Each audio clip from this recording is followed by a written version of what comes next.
Nakakatuwa po itong mga loyalistang trolls. Bakit? Pinaglalaruan sila ni Madarahog. Kasi yung mga trolls na yan, napakabubo.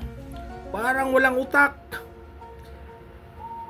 Di nila iniisip yung mga pinaggagawa nila. Hindi nila iniisip yung mga content nila.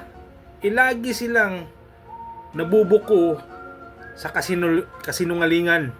Lagi silang nabubuko ni Madarahog. Ano ba itong mga trolls na to na mga loyalistang vlogger? Mga kingkoy na. Tapos nagblog sila ng mga project. Wala naman silang dokumento ipakita. Si Madarahog, pag nag-vlog, kumpleto, may dokumento. May utak talaga si Madarahog. Samantala itong mga kingkoy na mga trolls, na mga loyalista, ang utak, hinayaan lang nakasiksik sa ulo nila. Hindi nila ginagamit. Ano ba itong mga taong to? Mga walang pinag-aralan. Mga mangmang. Hindi nila iniisip yung kahinat na ng vlogging nila.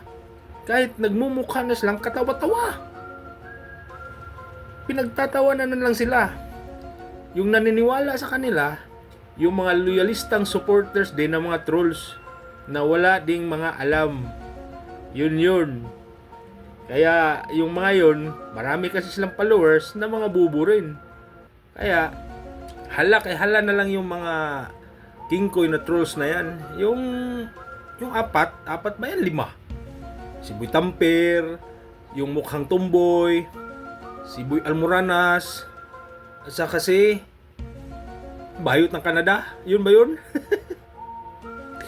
Pinagmumukha silang tanga ni Madarahog. Pinahihiya sila.